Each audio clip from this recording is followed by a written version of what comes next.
Kwanza namshukuru Mwenyezi Mungu mwingi wa rehema kwa kutujalia na kutuwezesha na kutupa afya, lakini pia tukiwa ndani ya mwezi mtukufu wa Ramadhani.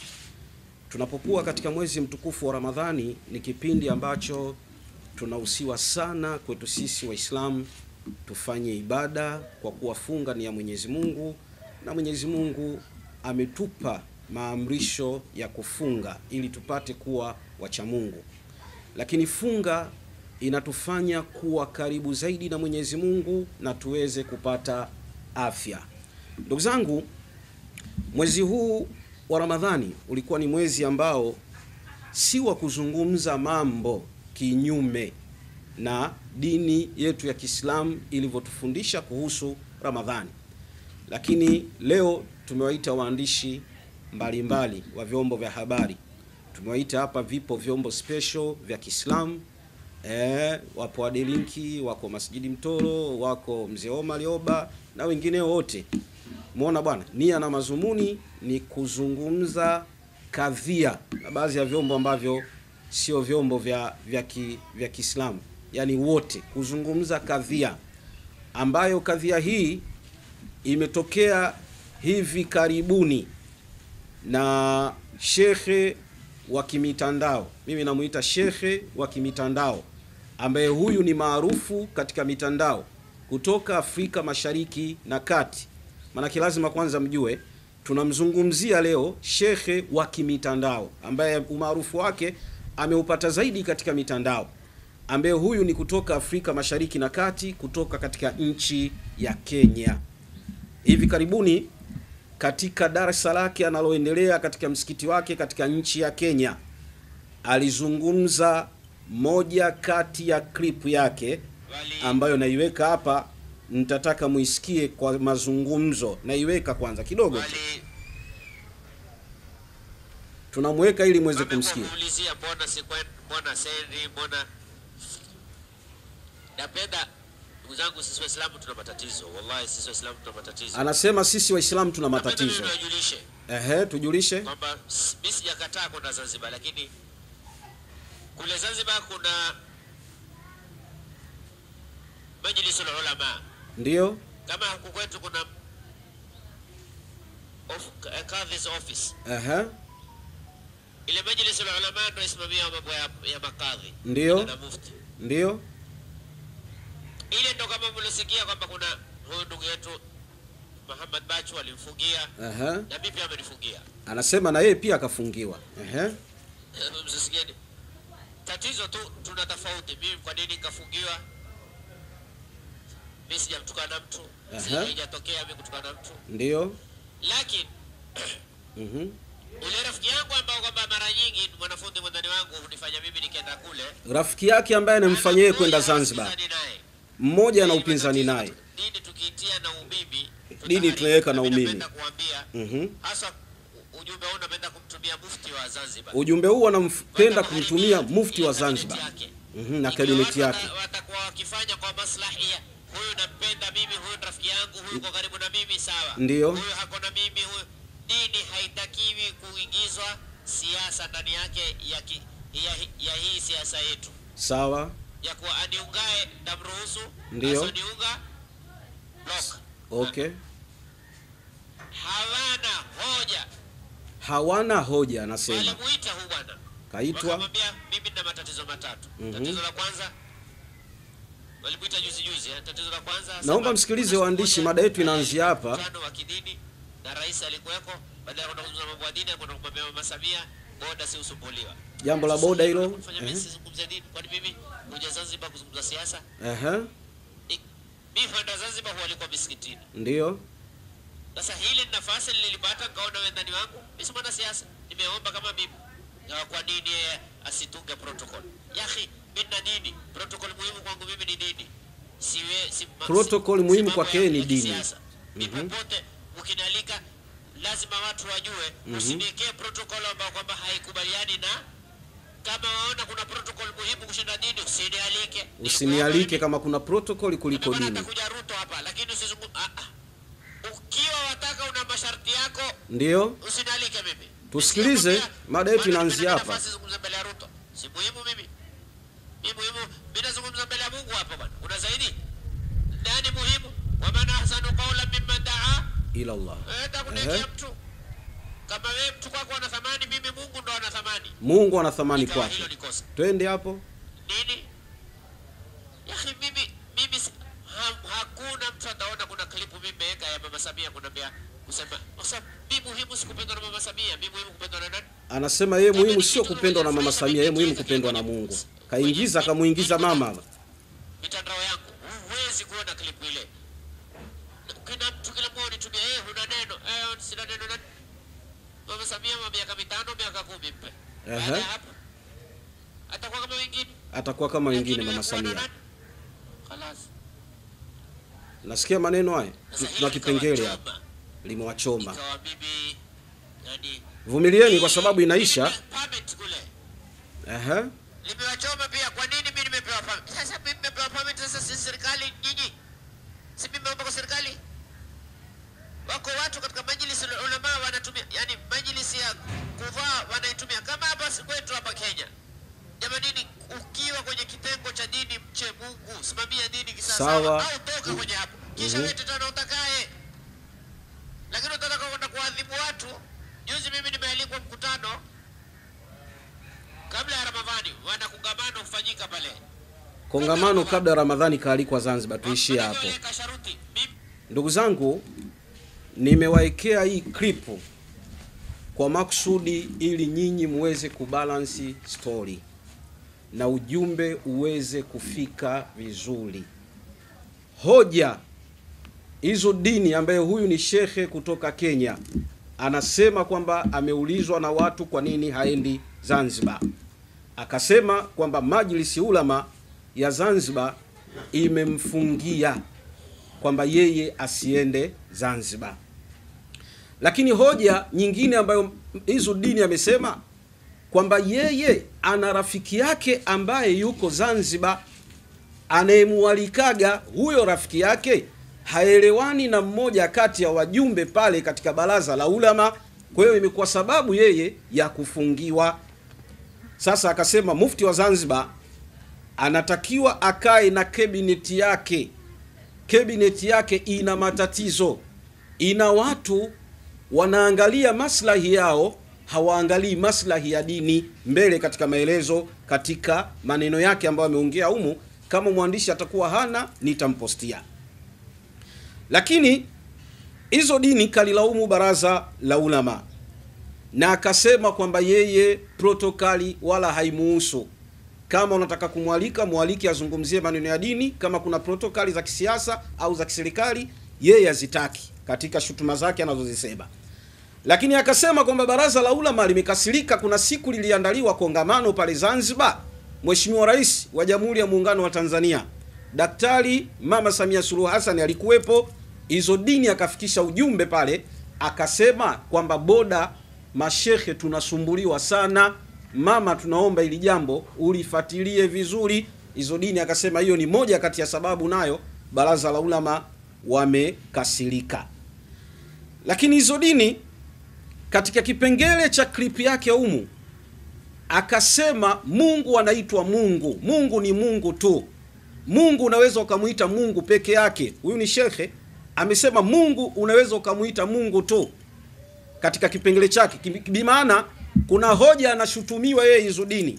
Akienda Zanzibar, baadhi ya mashekhe wana majina yao. Mfano hapa Sheikh Abubakari bin Zubeli, mufti mkuu wa Tanzania, huwezi kumuita Abubakari.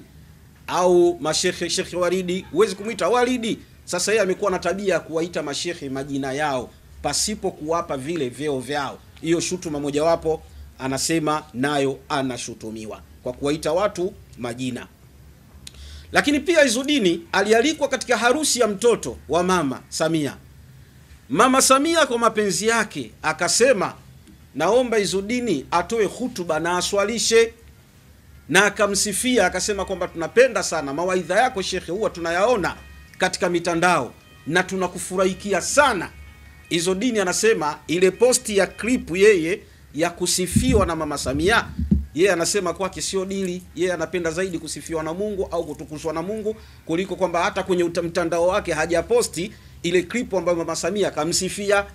Ndio maana akasema Samia atakaa miaka yake 5 ataondoka, atakuja mtu mwingine, au yeye atakuwa mtu wa kawaida. Kazungumza maneno kama haya. Ndugu zangu, naomba hizi hoja nizifafanue kwa sababu nataka nije nikizungumzie kipengele cha hizo dini kumweka rais wa Jamhuri ya Muungano wa Tanzania. Lakini nataka nije nizungumzie kipengele cha hizo dini ambacho wamekufuru. Hizo dini kakufuru kwa kumuita Mungu ni Mungu tu. Na huyu lazima tumuelimishe, tumwambie, aambiwe na aelewe. Kwa sababu hawa ndio wale mashekhe wa kwenye mitandao ambao wanatoa fatwa na hukumu katika mitandao. Huwezi kumuita Mungu ni Mungu tu, watu wakakuacha tu. Alafu wao wamekuwa wakifundisha darasa. Lakini nataka nije nimueleze kipengele cha rafiki yake ambaye rafiki yake huyo haelewani na mjumbe katika Baraza la Ulama Zanzibar. Ndugu zangu, Ramadhani hii ilikuwa tusizungumze chochote, lakini tunayazungumza haya kwa sababu kusafisha hali ya hewa. Hizo dini, huyu shekhe wa mitandao anataka kuchafua hali ya hewa. Na anasema kwamba jambo hili linatumika kisiasa. Sasa atatuambia siasa gani baina ya yeye kuzuiliwa Zanzibar asiende kufanya mikutano, anasema kwamba siasa inatumika. Mfano, ndugu waandishi wa habari, nyinyi wote mashahidi. Miezi 2-3 Zanzibar wamepita wahubiri wakubwa wa kimataifa na wamefanya mikutano mikubwa. Mmoja akafanya mkutano Amani Stadium na mwingine amefanya mkutano kama sikosei katika msikiti mkubwa. Aliyekwenda ni nani na nani? Dr. Zakir amekwenda. Dr. Zakir Naiki amekwenda pale na akafanya mkutano mkubwa na amepokelewa Dr. Zakir Naiki na akaonana na rais wa Zanzibar. Baraza la Ulama, ofisi ya Mufti ikampokea. Huyu ni mhubiri mkubwa wa kimataifa huyu Dr. Zakir Naiki, ambaye huyu hizo dini hamkuti hata theluthi ya robo yake. Lakini tunamzungumzia pia ambaye muhadhiri mkubwa wa kimataifa Mufti Menki kutoka Zimbabwe.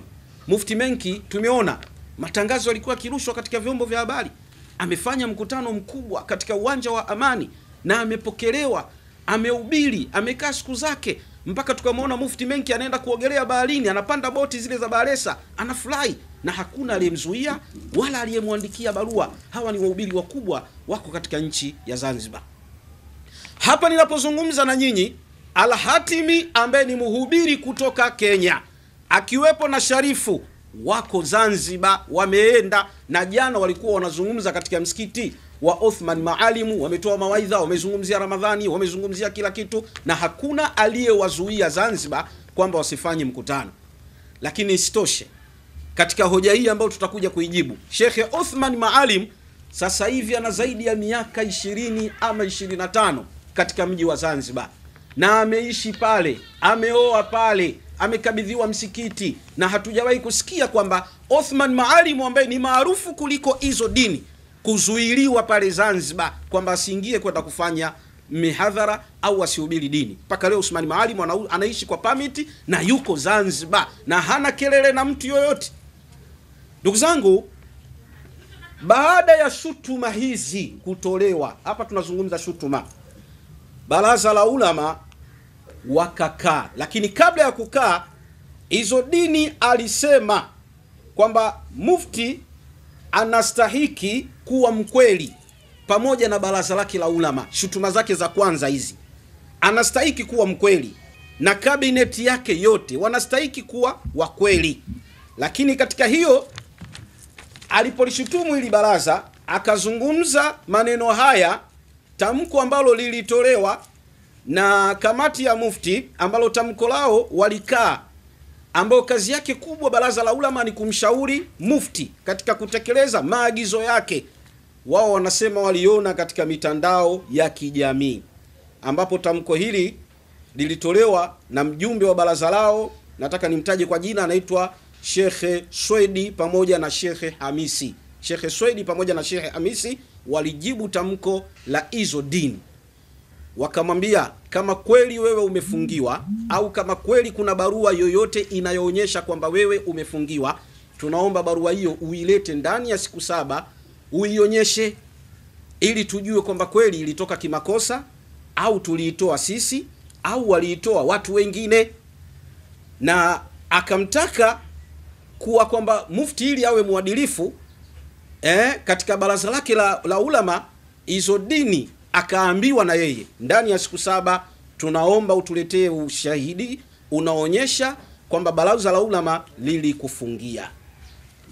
Ndugu zangu, kipengele cha baraza la ulama tunalifunga, tunakuja katika kipengele cha hizo dini. Baada ya matamko yote kutoka juzi kaeleza ofisi ya mufti ikaeleza, na jana hizo dini siku ya Ijumaa akatokeza na lemba lake kubwa, akasema anauliza ofisi ya mufti wanataka ushahidi wa Kiislamu au wanataka ushahidi wa kikanuni. Lakini akaomba radhi hizo dini, akaomba radhi kwamba yeye alilishutumu baraza la ulama badala ya kushutumu ofisi ya mufti. Mambo mawili, amelishutumu baraza la ulama badala ya kushutumu ofisi ya mufti, kaomba radhi. Ndugu zangu, sisi wote tuna akili timamu, sisi wote ni lazima tutafakari. Zanzibar ni nchi ndogo sana, Zanzibar ni kisiwa, Zanzibar ina mashehe wengi, ambapo mashehe pale wengi walitoka kina Shekhe Farsi ambao walitafsiri Qur'ani. Zanzibar ina historia ya mashehe kutoka Zanzibar kwenda Mombasa. Zanzibar ina ukarimu mkubwa wa kupokea wageni mbalimbali wa Kiislamu wakiwa wanaenda kufanya mihadhara ya dini. Lakini leo tumeshtuka na shutuma hizi ambazo hizo dini amezitoa dhidi ya Waislamu wenzie wa Zanzibar. Lakini mimi nina maswali ya kumuuliza na ajibu, na asipojibu nitaendelea, kwa sababu hii ni pati 1. Hii press ina pati 3, hii ni pati 1. Ina pati 2 na ina pati 3, na kueleza kabisa hizo dini. Yaani ukijibu, jibu kwa akili na jibu kwa adabu. Maswali ninalokuuliza, unasema kuna mtu ambaye Zanzibar anakualika wewe, na yule anayekualika wewe Zanzibar haelewani na mmoja kati ya wajumbe katika baraza la ulama. Swali la kwanza namuuliza, yeye ni shekhe? Kama yeye ni shekhe, kawaida ya shekhe au muumini, unapoona watu wawili hawaongei, na kwa taarifa zinaelezwa kwamba huyu haongei na mwenzie, kwa nini ukuwaita ukawakadhirisha suruhu ya Kiislamu, ukawapatanisha ndani ya mwezi mtukufu wa Ramadhani umeingia, watu wawili hawaongei, hawa ni ndugu? Wewe ni shekhe wa namna gani? Kila siku kikao unatoa mawaidha katika mitandao ya kijamii, umeshindwa kuwasuluhisha ndugu wawili na umetoa ushahidi kwamba wanagombana. Ulishawahi kuwaita hata siku moja ukawasuluhisha, ukasema hawa na wasuluhisha Kiislamu ili tatizo liishe? Hiyo moja.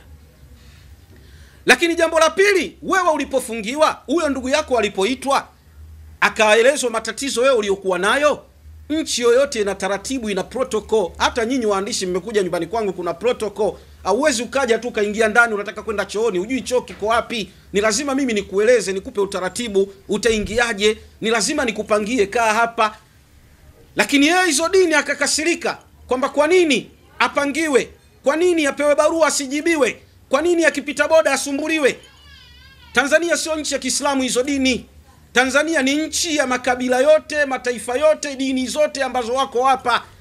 Unapoingia lazima upate taratibu za kukaguliwa. Idara ya migration lazima ikukague. Eti kwa sababu mimi shekhe hizo dini najulikana sana katika mitandao, eti nikipita boda ya horohoro kwamba usisachiwe, usikaguliwe, usiangaliwe kwamba wewe ni nani, wakati tunajua kabisa kwamba Kenya ni sehemu ambayo baadhi ya Wasomali kutokea Al-Shababi wamekuwa ni njia yao ya kupita pale kwenda kufanya maasi katika maeneo mengine. Kwanza jeshi la immigration tunalipongeza kwa kuwakagua watu. Usikaguliwe wewe nani. Tanzania sio nchi ya Kiislamu. Tanzania ni nchi ya dini zote. Haya, wewe unalalamika kwamba ukipita unakaguliwa sana, unapotezewa muda. Ina maana migration ukipita unataka ukifika tu, si hizo dini, haya pita ugongewe passport yako, usifate taratibu. Hakuna. Hata sisi Kenya tunakuja, tunapewa taratibu hizo. Kuna mashehe wengi maarufu wakubwa kuliko wewe hizo dini, na wakienda wanasumbuliwa mipakani, wanakaguliwa. Ule ni utaratibu wa kinchi. Unaposema kwamba wewe protocol umeenda kumfikishia Mama Samia yale maneno ya kuhusu migration, hilo ni kosa. Wewe kuambiwa kwenda kupeleka malalamiko pale, uliambiwa ukatoe mawaidha. Uwezi kupeleka malalamiko kwamba unasumbuliwa migration, hilo ni kosa. Kwa hiyo ulitaka mama aseme hizo dini apite VIP. kwanza ungeiomba serikali ya Kenya ikupe diplomatic passport ili ukipita watu tujue kwamba huyu ni VIP. Hiyo moja. Lakini hizo dini baada ya kukuuliza swali la ndugu yako kutompatanisha na kukujibu kwamba protocol migration kwa kukusumbua, ikiwezekana wakusachi kabisa, kwa sababu hii nchi sio ya Kiislamu, tufuate taratibu za kinchi. Kama kweli wewe ni shekhe ambaye utaki protocol, hebu nenda Saudi Arabia Maka, alafu ukifika waambie mimi ndio hizo dini, nifungulieni Kaaba niingie ndani mule. Lazima ufate protocol hata huko ambapo dini ya Kiislamu imeanzishwa. Ukienda Madina utafata protocol, ukienda Maka utafata protocol, ukitua airport kuna msululu wa mamilioni ya watu pale wanapanga kusubiri kugonga visa na kukaguliwa. Sasa hizo dini wewe sheria zako unataka uzilete Jamhuri ya Muungano wa Tanzania pamoja na Zanzibar kwa kuwahalalishia watu, kuwazungumzia maneno mabaya, maneno ya fedhuli, maneno ya kejeli kipindi hiki cha mwezi wa Ramadhani, kisa tu mtu mmoja anakubeba kukupeleka Zanzibar na kukufutulisha na kukupa riski. Alafu unaenda kuwachafua mashekhe Zanzibar, unaenda kumchafua mufti ambaye kakuzidi hata umri. Mufti wa Zanzibar kakuzidi umri zaidi ya mara 20. Hizo dini. Na umekosa adabu. Ni shekhe usiyekuwa na adabu, ni shekhe usiyekuwa na nidhamu. Mama amekupenda kwa upendo, akakusifia, mwanangu hizo dini, unatoa mawaidha mazuri, swalisha, ukapata wasa hawakuswalisha kwa raisi, ukapata wasa hawakutoa hutuba. Baadaye wewe hizo dini unakuja kusema mimi hata nikapendwa na Mungu inatosha. Mama Samia atakuja atakaa miaka 5 ataondoka atakuwa mtu wa kawaida. Nani alikwambia atakuwa mtu wa kawaida? Nani alikwambia Mama Samia atakuwa mtu wa kawaida hizo dini? Rais wa Jamhuri ya Muungano wa Tanzania akistaafu anapata malipo yake kama kawaida, akistaafu bodyguard zinaendelea, akistaafu huduma zote anapewa na serikali, akistaafu kingola bado anacho, akistaafu bado anawakilisha shughuli za kutosha. Anakuaje sawa na wewe? Na tumeambiwa tuwatii mitume, tumtii Mwenyezi Mungu na tuwatii mitume na walio kwenye mamlaka juu yetu. Mama huyu ambaye unemsema vibaya amefanya kazi kubwa, kawatoa mashekhe waliofungwa Zanzibar. Mama huyu ambaye wewe unemsema vibaya amekuwa mkarimu katika dini zote, wa Kristo na Waislamu wanamkubali. Samia Suluhu Hassan daktari. Leo unamsema vibaya wewe hizo dini kwa kukosa fadhila, kwa kukosa utukufu. Muombe radhi Rais wa Jamhuri ya Muungano wa Tanzania. Kufungiwa kwako wewe kulikuwa hakuna sababu ya kumtaja rais. Unamtaja rais kwa nukta gani? Unamtaja rais kwa jambo gani? Yani kutaka kuleta taharuki tu ili mradi mama asikie kwamba hizo dini kafungiwa, aanze kuuliza maswali. Haya, chanzo cha huyu kufungiwa nini? Hizo dini umekosa adabu, hizo dini umekosa nidhamu. Lakini pili, wewe ni shekhe, ulipofungiwa Zanzibar ulishindwa nini kwenda kwa wale mashekhe wenzio ambao uko nao? Mwanzo walikualika katika kongamano la amani, ukaongea mbele ya rais wa Zanzibar, ukatoa mawaidha, wakakulipia nauli, wakakupandisha na usafiri wote, na ukafika Zanzibar. Na hiyo Zanzibar hizo dini ukapata gari. Kwenu Kenya umekaa hujawahi kupata gari. Umepata gari na ukampigia shekhe mmoja kati ya Wazanzibari kwamba hebu naomba pesa unitumie walau 2,000,000 nisafirishe gari yangu. Umetoa gari Zanzibar ili uipeleke kwenu Kenya. Fadhila gani unazitaka hizo dini? Lakini nimechunguza nikagundua kwamba umekatiwa channel yako ya hela. Ndio maana roho inakuuma, kwa sababu wewe ni mmoja kati ya mashekhe omba. Kazi yako kupita Zanzibar kwa matajiri kuomba. Kazi yako kupita huku tena naenda naomba. Alienda kwa rafiki yangu mmoja, akakuta yule rafiki yangu ana magari ya kifahari pale. Akamwambia shekhe, mimi naomba gari ya mwaka wa juu. Hii ndio inanitosha. Yaani shekhe anayependa raha hizo dini. Naomba gari ya mwaka wa juu. Hii itanisaidia. Baadaye ukaja ukamuomba pesa ili akusafirishie gari yako ulionunua. Si umeipata Zanzibar wewe? Mbona umekaa kwenu huko Kenya na hujawahi kununua hiyo gari? Achana na hiyo ndugu zangu. Tunazungumza hoja za msingi, lakini hoja za msingi, Zanzibar ni kisiwa salama. Hizo dini kalishutumu baraza. Baraza limemwambia lete ushahidi. Yeye anasema mnataka ushahidi wa kikanuni au wa Kiislamu. Aliyekwambia nchi ya Kiislamu nani? Baraza la Ulama, ofisi ya mufti, ni taasisi iliyo chini ya serikali. wanalipwa mishahara na serikali, ni lazima kila wanalofanya watumie dokumenti. Hujaambiwa Zanzibar ni nchi ya Kiislamu? Zanzibar ni serikali ya mapinduzi Zanzibar, sio serikali ya Kiislamu. Wanafuata taratibu zote za kanuni za kinchi. Mafaili lazima yaongee. Hata mimi nilipokuwa Zanzibar nilipewa faili ya kufanya mikutano, kufungua ofisi, nimepewa dokumenti. Na ukiisha lazima uende kalinyu. Wewe unasema dokumenti za nini? Mnataka ushahidi wa kikanuni au ushahidi wa Kiislamu? Haya basi, kama ni ushahidi wa Kiislamu hizo dini upeleke, kama ni ushahidi wa kikanuni ulete. Lakini kama ni ushahidi wa kikanuni, kama unataka kumtumia huyo rafiki yako ambaye haongei na mwenzie, yuko katika baraza la ulama, kwanza wapatanishi waongee Waislamu wenzio, wakishaongea alafu ndo peleka huo ushahidi wako, kama ni wa kikanuni, kama ni ushahidi wa Kiislamu. Hizo dini hana barua, hizo dini hana kanuni, hizo dini ni muongo. Na uongo kwa sababu ulipokuwa umekurupuka ulishutumu baraza la ulama, baadaye ukasema hivi baraza la ulama na ofisi ya mufti kumbe vitu tofauti. Alakuambia tofauti nani? Baraza la ulama ndo hilo hilo, ofisi ya mufti na ofisi ya mufti ndo hilo hilo. Sawa sawa, ukienda BAKWATA kuna baraza la ulama na kuna baraza kuu la Kiislamu Tanzania ambalo ni BAKWATA, mwenyekiti wake ni mufti ambaye yeye ndo mjumbe, kama kule mwenyekiti wake mufti wa Zanzibar, lakini huku mwenyekiti wake huko Sheikh Mataka ambaye ni mwenyekiti wa baraza la ulama, lakini mufti ndio mtendaji mkuu. Kwa hivyo BAKWATA ndo hiyo hiyo moja ya mufti na baraza la ulama ndo hilo hilo moja. Na ukisema Zanzibar ofisi ya mufti na baraza la ulama wote ni wamoja, wewe umewavunjia adabu wote, wala usitofautishe hapa. Uliposema mufti awe mkweli, ulikusudia nini? Mufti wa Zanzibar ndiye mufti Afrika Mashariki na Kati aliyeleta nidhamu katika dini ya Kiislamu Zanzibar. Zanzibar ukurupuki tu kwenda ukafika msikitini ukaongea. Zanzibar ukurupuki ukaanza kuongea vitu vya ajabu ajabu wakakuachia. Lazima upate barua. Lakini haitoshi hilo, hizo dini hapo kwenu Kenya kuna mamufti wawili, kuna makadhi wawili, mmoja mnamkubali, mmoja mnemkataa. Zanzibar mufti yuko mmoja tu, kwa sababu wa Kenya wenyewe hamkubaliani. Kenya hapo hizo dini ulikuwepo wewe, mashekhe walipigwa risasi, Samiri alitobolewa macho, Makaburi alipigwa risasi, Abdulogo alipigwa risasi hadharani. Wewe ulikuwepo hizo dini. Ushawahi kukemea kwamba alipigwa risasi na watu wasiojulikana? Uliwahi kujitokeza hizo dini wewe kuzungumzia habari za Abdulogo, kuzungumzia habari za Samiri, kuzungumzia habari za Makaburi? Ulishawahi kuwazungumzia hawa mashehe ambao walikuwa wakitoa mihadhara kama wewe? Leo unakuja kuzungumza kwa sababu ya rafiki yako tu ambaye ni mnafiki. Anapokujieni fasiki binaba'in fatabayani, fasiki anapokuja mbainisheni na mumsikie. Ambapo yeye hizo dini alisikiliza tu maneno ya mtu, kaitwa akaambiwa bwana huyu mtu kadha wa kadha, hajaandikwa maandishi, hajaandikwa chochote, kampelekea taarifa hizo dini bila ya kuchanganya, kusikiliza habari ya pili, yeye kaenda kakurupuka.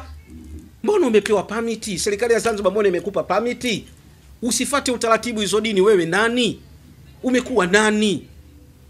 Kwa elimu gani ambayo wewe kubwa uliokuwa nayo, ambaye unakataa hata Waislamu wakiswali kidole na kidole kisigusane, unasema hakuna hadithi inayosema kidole na kidole kigusane? Kwa elimu gani ya mitandaoni hizo dini? Mimi elimu sina, lakini nakujibu kama ulivyoenda kimaneno, na kujibu umekosa adabu, na kujibu huna heshima, na kujibu umemkosea mufti wa Zanzibar, na kujibu umelikosea baraza Zanzibar. Zanzibar imetulia. Na wewe inawezekana unatumika kisiasa. Kwa nini useme humu kwamba kuna siasa, wakati unajua kabisa kwamba baraza la ulama, taasisi ya mufti, iko chini ya serikali? Wewe unasema kuna siasa. Wewe ndio unaleta siasa kwa sababu unataka kuleta taharuki katika nchi. Unataka kuleta taharuki katika nchi ya Zanzibar. Hizo dini ambayo imetulia na inaelekea katika uchaguzi mkuu wa rais na wawakilishi, unataka kuwaweka watu katika hofu. Unataka kuonyesha kwamba wewe umefungiwa. Wamefungiwa mashehe wangapi Zanzibar pale? Mbona umefungiwa mashehe wengi na wakuzungumza? Kama umefungiwa una makosa yako mengi tu ambayo tunayo. Na ukiendelea tutataja faili lako lote Zanzibar. Na ukiendelea tutataja faili lako huko uliko kwenu. Na ukiendelea nitakuja kukupiga Pentagoni, pigo moja la mwisho ambalo litakuvua ushehe wote, utabaki kuwa mtu wa kawaida ukasomeshe madrasa. Kwanza muombe radhi mufti wa Zanzibar. Muombe radhi Rais wa Jamhuri ya Muungano wa Tanzania Mama Samia Suluhu Hassan, jemedari mkuu. waombe radhi Waislamu wa Zanzibar. Kulikuwa na haja gani ya kuleta taharuki ikiwa wewe Muislamu umefunga, unaenda kuwaletea wenzio taharuki kwamba eti umefungiwa, na sababu za kufungiwa kwa sababu uliongea maneno ya migration, kwa sababu ulienda kwenye harusi ya mtoto wa Mama Samia ukatoa hutuba, au kwa sababu ya kupendwa sana na rais ndio wachukie. Hivi mtu anaweza kachukia kwa sababu wewe unapendwa na rais? Anachukiaje mtu? Uone kwamba wewe hizo dini hauko sawa. Zanzibar leo baraza la ulama, ofisi ya mufti imejenga nidhamu kubwa sana Zanzibar. Nidhamu ya kwanza, Waislamu kuwa wamoja. Nidhamu ya pili, Zanzibar usikii kuna mtu anatokeza anatangaza mwezi wake. Mtangazaji mwezi ni mmoja, mtangazaji maulidi ni mmoja, mtangazaji sherehe zote ni mmoja Zanzibar, ambaye ni mufti wa Zanzibar. Hakuna kama huko Tanzania bara, huyu anatangaza mwezi leo, huyu fungeni kesho, huyu leo. Zanzibar nizamu ni moja tu. Na ukitaka kuharibu hilo, nenda unachezea pingu kwamba ukatangaze fungeni bila mufti kutangaza. Sasa wewe unataka hizo dini ukiingia kwamba wewe ndio uwe shekhe kuliko hata mufti wa Zanzibar. Haiwezekani hizo dini. Nenda kakae kwenu kahubiri huko. Mbona wewe heshima ulikosa huko Kenya? Heshima umeipata hapa Tanzania. Kenya kwenu hamna heshima. Hamjulikani kama mashekhe wa Tanzania wanavyojulikana. Mnagewa heshima, alafu heshima mnashindwa kuitumia. Mnaenda kuwavunjia watu heshima ambao hawajawahi kukusema vibaya hata kwenye mitandao. Kuliko kuna haja gani hizo dini ya kwenda kwenye mitandao kulishtumu baraza? Ulishindwa kama Waislamu wenzio ukawatumia mashekhe wakubwa ambao wewe unasema familia ya Bakathiri sio nani, si wapo mpaka leo. Ulishindwa kuwafuata ukawaambia twendeni kwa mufti ili umfuate mufti. Kwani mufti ni yuko Ikulu yule? Si uko nyumbani kwake? Mufti nimefungiwa, mimi ni shekhe, kwa nini nifungiwe? Kwa nini usiende kuoji? Maana yake wewe unatumika kuleta taharuki. Hiyo moja. Nataka nimalizie pointi mbili za hizo dini. Pointi zake anazozitaka ni za kikanuni au pointi zake anazozitaka ni za Kiislamu? Ulipozungumza umefungiwa, ulifungiwa kikanuni au ulifungiwa Kiislamu? Unatakiwa utujibu hapo. Ulifungiwa kikanuni au ulifungiwa Kiislamu? Ulifungiwa kwa mdomo au ulifungiwa kwa maandishi? Na kama ulifungiwa kwa mdomo, aliyetamka ni nani hapo ofisi ya mufti? Tutajie, usije ukavuruga watu wote. Taja nani kakutamkia kwamba wewe umefungiwa hizo dini. Sasa hitimisho, Zanzibar imepita mashekhe wengi. Sheikh Uthman Maalimu yupo. Huyu asije akawa sababu ya kusababisha watu wengine na wahadhiri wengine wa Kenya wakashindwa kwenda Zanzibar. Zanzibar ni nchi ndogo sana, inahitaji amani, inahitaji umoja, inahitaji mshikamano, inahitaji udugu. Watu walikaa miaka mingi hawazikani pale, watu walikaa miaka mingi hawasemezani. Sasa wewe hizo dini unataka vurugu hizo za watu kutokusemana na kusalimiana kwa kigezo cha kujifanya wewe shekhe na mlemba wako umevaa huo na kofia yako, ukavurugi amani ya dini Zanzibar. Na iomba serikali ya Zanzibar ikiwezekana, au ofisi ya mufti imfungie kabisa, yani asikanyage nini Zanzibar. Hizo dini asikanyage Zanzibar. Na iomba baraza la ulama, ofisi ya mufti, ikiwezekana na serikali imfutie hiyo permit yake, kwa sababu huyu mtu ni mtu danger, ni mtu hatari, ni mudhabidhabina, huyu ni mnafiki, huyu ni mchonganishaji, huyu ni shekhe wa kwenye mitandao kama mashekhe wengine wanaolumbana kwenye mitandao. Ufungiwe, kwa sababu Zanzibar sio Maka wala Madina. Kaa kwenu Kenya, fundisha. Kaa kwenu Kenya, fundisha. Kama ulishindwa kuwasuluhisha watu wawili wanagombana hapo katika baraza la ulama, na wewe ni shekhe na umekuwa ukisuluhisha watu wengi katika ndoa zao, katika maisha yao, umeshindwaje kuwasuluhisha hawa? Ofisi ya mufti msimjibu. Akijibu mimi nitaendelea na nitapasua maovu yake yote. Hizo dini, kaa fundisha dini ili upate thawabu za Mungu. Nenda kaswali rakaa 2, muombe Mungu msamaha kwa kuwafitinisha Waislamu wenzio, kwa kuwatukana katika mitandao ya kijamii. Hizo dini, wewe sio mtume wala sio swahaba, kwamba wewe huna kasoro au huna tofauti. Wewe sio mtume wala sio swahaba, wala sio katika wanachuoni wakubwa waliotajwa, wala sio katika maimamu 4 waliotajwa katika dini ya Kiislamu. Wewe ni mtu wa kawaida tu, kawaida kabisa, ambaye mtu yoyote anaweza akasoma dini na akawa kama wewe na zaidi ya wewe. Sasa nimekurarua pati 1 na pati 2 ambazo nitaita waandishi mpaka kutoka Kenya ili nieleze mambo yako yote Ukijibu tu, yani nakusubiria na kurarua, na yoyote atakaye kuingilia na mrarua, sitomuacha. Yani napita naye, napita na wewe, na akija mtu mwingine akijibu napita naye, nitaenda naye vile atakavyokuja. Akija na haya na aya na hadithi naenda naye, akija kimjini naenda naye. Lakini umeleta taharuki mwezi wa Ramadhani huu, watu tuko katika ibada, unatuletea ujinga bwana wa kuwatukana watu wazito kama wale mashehe wakubwa. Zanzibar imewapokea watu wengi kutoka Kenya huko kwenu. Zanzibar ina heshima kubwa, Zanzibar ina nidhamu. Leo ukienda Zanzibar misikiti inajaa, watu wanafanya ibada. Zanzibar inapenda mashehe kutoa mawaidha. Toa mawaidha kama Usmani Maalim, tulia. Toa mawaidha kama Al-Hatimi, tulia. Shehe kutwa kuhangaika kwa matajiri, tukikaa mara huko umepiga simu huku, kuhangauka huku, kazi kuomba hela tu. Na tunajua kwamba unakasirika kwa sababu Zanzibar ndio sehemu yako ya mfereji wa hela. Hilo linajulikana wazi, wala usitufiche sisi. Kwa kigezo cha kutumia dini. Umevaa kofia kwa kigezo cha kutumia dini. Si bora utibie ujulikane tu kama Sharifu Majini kuliko kwenda kuomba kwa matajiri. Sasa umefungiwa zile channel, leo inakuuma. Na ni washauri wa Zanzibari la mwisho.